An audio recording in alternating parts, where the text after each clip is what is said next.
जय हिंद बच्चों। विद्या उदय क्लासेस में आप सबका पुनः स्वागत है। देखते हैं, अभी आप लोग का आरआरबी ग्रुप डी का एग्जाम चल रहा है। ये कल यानी 3 अगस्त का क्वेश्चन है। 3 अगस्त 2026 का जो फर्स्ट शिफ्ट में एग्जाम हुआ है उसका मैथ का क्वेश्चन है। इसका पहला वीडियो में हम कुछ क्वेश्चन डाले थे, उससे आगे का फिर से क्वेश्चन हम लेकर के आए हैं।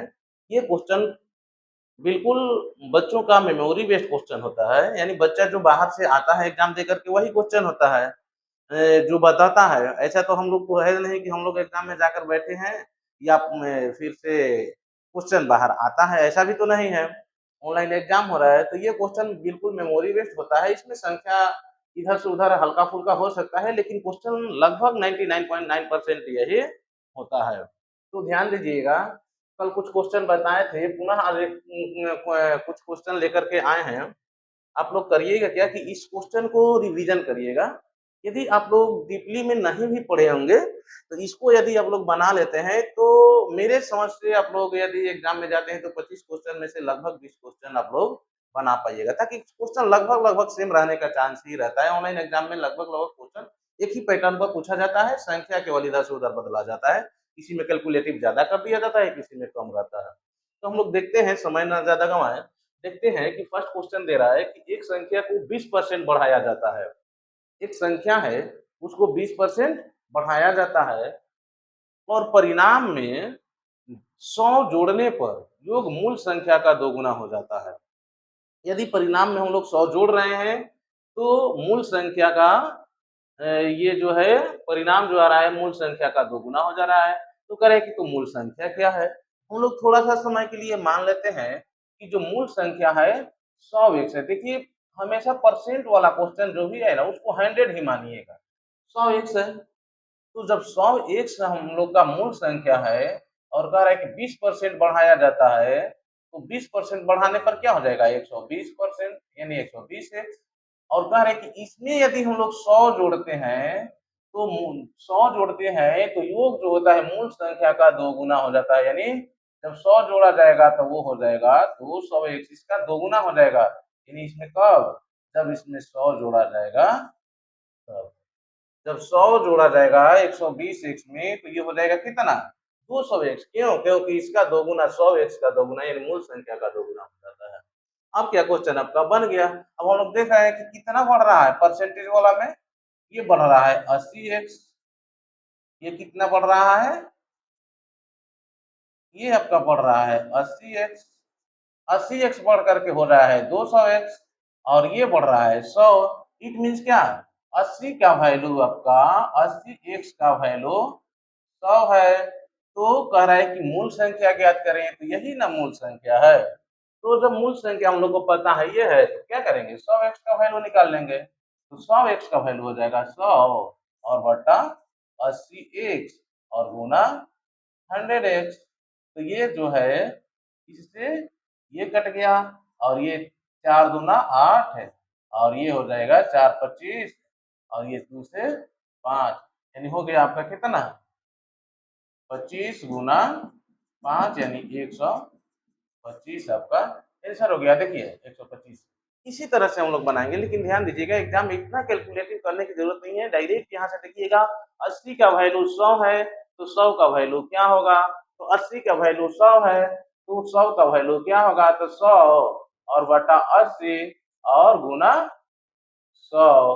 अब यहाँ से आप डायरेक्ट कटाइएगा, क्या हो जाएगा, ये हो जाएगा ये इससे कट गया, इससे कट गया, ये हो जाएगा 4 और ये हो जाएगा 5 और ये 4 से कट जाएगा 25। यही आपका आंसर हो जाएगा 125। तो इस तरह से करिएगा, ये हम आपको लोग को समझाने के लिए बताए थे, बट आप लोग एग्जाम में डायरेक्ट यहाँ से करिएगा 100 बटा 80 गुना 100, 100 बटा 80 गुना 100, डायरेक्ट आप लोग का आंसर आएगा। ठीक है, अब अगला हम लोग क्वेश्चन फिर देखते हैं। देखिए समय बहुत कम है, आप लोग का भी समय कम है, मेरा भी समय कम है। हम चाहेंगे कि फास्ट में हम लोग आप लोग को हम क्वेश्चन का सोल्यूशन कर दें, ताकि आप लोग समझे भी और जल्द से जल्द ये कवर करके आप लोग एग्जाम में जाए। देखिए कह रहे हैं कि एक वस्तु पर क्रमिक रूप से 20% तथा 25% की दो छूट दी जाती है। क्रमिक रूप से देखिए, आप लोग ध्यान दीजिएगा, मॉल में जाते होंगे, आप लोग गलती से चले जाते हैं कभी मॉल में, ये सोच कर के कि उसमें तो 100% ही छूट मिलता है। देखिएगा लिखा रहता है 20% प्लस 50%, कितना हो गया? 70% और प्लस फिर लिख देगा 30%, तो कितना हो जाएगा? 100%, या लिखिएगा 50% प्लस 50% छूट। इसका मतलब क्या? 50% प्लस 50% का मतलब 100%? नहीं, इससे कभी मिसगाइड नहीं होइएगा। 50% प्लस 50% का छूट दे रहा है, इसका मतलब आपको 100% का छूट नहीं दे रहा है। और यही दिखता है खास करके जो बड़ा बड़ा मॉल होता है, उसमें जाइएगा तो फ्रंट पर ही लिखा रहता है, ताकि बच्चा जो है ये समझ करके कि 100% छूट दे रहा है, चलिए इसका मतलब फ्री में ही आपको सामान देगा। नहीं नहीं, ऐसा कुछ नहीं होता है। होता क्या है कि ये जो 20% और 25% क्रमिक भत्ता दे रहा है, क्रमिक छूट जो दे रहा है, तो इसमें क्या होगा, इसका एक फॉर्मूला आप लोग याद रखिएगा। जब भी छूट दे ए प्लस बी माइनस ए इंटू बी बटा 100, ए प्लस बी माइनस ए इंटू बी बटा 100, यही आपको छूट दे रहा है, एक समतुल्य छूट दे रहा है। इसका मतलब आपका हो जाएगा ए ये हो गया और बी ये हो गया, तो आपका हो जाएगा 20 प्लस 25 माइनस 20 गुना 25 बटा 100, तो ये 25 चौका 100 और ये हो जाएगा 5, यानी हो जाएगा 20 और 25 45 माइनस 5, यानी हो जाएगा आपका 40% का क्रमिक, ये एक समतुल्य छूट दे रहा है। कितना का दे रहा है? 40% का। तो यही तो आपका आंसर हुआ। तो इस तरह से ये डायरेक्टली ये फॉर्मूला थोड़ा-सा माइंड में रखिएगा।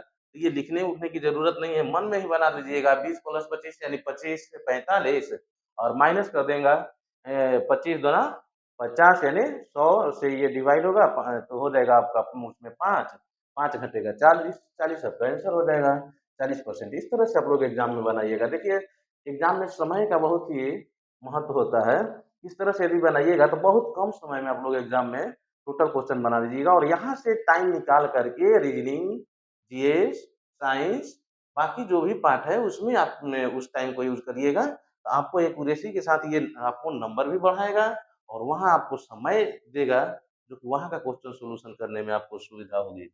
ध्यान दीजिए, अगला क्वेश्चन जो है कह रहा है कि 15,000 की राशि पर 20% वार्षिक दर से 2 वर्षों का चक्रवृद्धि ब्याज ज्ञात करें। वार्षिक संयोजन यानी कह रहा है कि 15,000 रुपया मूलधन है, उसमें उस पर कह रहा है कि 20% का वार्षिक दर से 2 वर्ष का चक्रवृद्धि ब्याज ज्ञात करना है। तो पहले इस 20% को ऐसे हम आप लोगों को जब चैप्टर पढ़ाएँगे, कंपाउंड इंटरेस्ट, सिंपल इंटरेस्ट, यानी चैप्टर जब चक्रवृद्धि ब्याज साधारण ब्याज का पढ़ाएँगे, उसमें बहुत आसानी से इसका परसेंटेज निकालने के लिए बताएँगे कि 2 वर्ष में 20% का कितना होगा, 3 वर्ष में 20% का कितना होगा, 2 वर्ष में 10% का कितना होगा, 2 वर्ष में 5% का कितना होगा, 3 वर्ष में कितना होगा, ये सब बहुत आसानी से बताएँगे।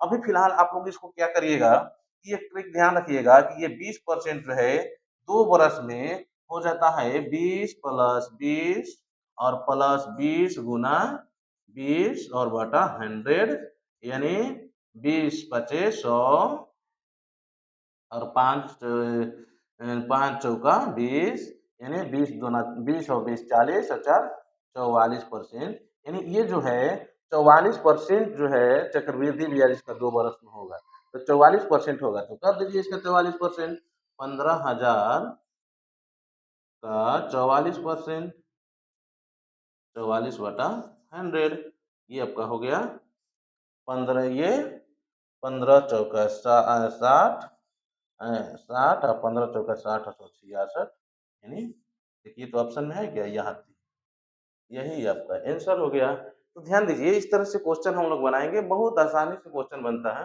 अब हम लोग आगे देखते हैं। एक देखिए क्वेश्चन दिया है चतुर्थ अनुपाती, फोर्थ प्रोपोर्शन। ये जो है फोर्थ प्रोपोर्शन में क्या होता है, ये बिल्कुल आसान क्वेश्चन होता है, थोड़ा सा यदि समझिएगा तो बिल्कुल मन में ही बना लेते हैं। यहाँ पर कुछ है नहीं, देखिए ऐसे तो हम आप लोग को लिख देते हैं, देखिएगा ये बोर्ड पर डायरेक्टली क्वेश्चन में बन जाएगा 0.8 और ये इक्वल हो जाएगा 1.2, और कह रहा है यहाँ पर आपका हो जाएगा 15:, ये एक, यही ना, यही चतुर्थ अनुपात। पहला अनुपात, दूसरा अनुपात और फिर तीसरा अनुपात, चौथा अनुपात। ये चौथा अनुपात पूछ रहा है। तो देखिए तो ये आप लोग देखिएगा कि इसका इसका रेशियो क्या है। ये पॉइंट वगैरह हटाइए, पॉइंट वगैरह क्या करना है, हटा देना है। छोड़िए ये आपका है 4 दूना 8 और 4 तिया 12। इसी के अनुपात में है ना, 2 अनुपात 3 के अनुपात में है। ठीक है, इसको भी 2 अनुपात 3 के अनुपात में लिख देंगे, 2 अनुपात 3 के अनुपात में लिखेंगे। तो देखिए तो इससे इसमें इससे कितना में गुना किया जाए 2 बार में कि 15 आ जाए तो 7.5, 7.5। तो इसमें भी हम लोग कर देंगे कितना में, 7.5 में। तो करिए गुना, करिएगा गुना तो 7.5 से 3 बार करिएगा तो आ जाएगा आपका 22.5, यानी यही आपका आंसर हो जाएगा। तो चतुर्थ अनुपात आपका निकल गया। क्या करना है, इसके लिए क्वेश्चन लिखने की जरूरत नहीं है, आंसर लिखने सोल्यूशन लिखने की जरूरत नहीं है। ये मन से ही आप लोग बना सकते हैं कि इसका 2 गुना, ये 3 गुना तो इसका 2 गुना, यानी वो 7.5 का 2 गुना है तो 3 गुना 7.5 का 22.5 हो जाएगा, आंसर आपका हो जाएगा। देखिए आगे हम लोग क्वेश्चन देखते हैं। कह रहा है एक कार, देखिए कह रहा है कि एक कार जो है 60 किलोमीटर की दूरी 30 किलोमीटर पर आवर की चाल से तथा उसके बाद 90 किलोमीटर की दूरी 45 किलोमीटर पर आवर की चाल से तय करती है। पूरी यात्रा के लिए कार की औसत चाल ज्ञात करें। देखिए एक कार है, आप लोग पढ़े होंगे टाइम डिस्टेंस, उसमें ये क्वेश्चन मिलेगा। तो कह रहे हैं कि एक कार जो है 60 किलोमीटर की दूरी को कितना के स्पीड से चल रहा है, 30 के स्पीड से, यानी 60 किलोमीटर गया है तो 30 किलोमीटर पर आवर के स्पीड से चला है। और फिर 90 किलोमीटर जब गया है, देखा कि 90 किलोमीटर की दूरी है और उसके बाद समय कम होगा, हो सकता है कुछ कार से, मान लीजिए जैसे आप कहीं जा रहे हैं, यदि मान लीजिए आपको पटना से दिल्ली ही जाना है, तो कुछ दूरी आप कुछ स्पीड से चलते हैं, अगला दूरी कुछ और स्पीड से चलते हैं। समय को कंट्रोल, समय को आप मैनेज करने के लिए आप समय स्पीड बढ़ाते रहते हैं।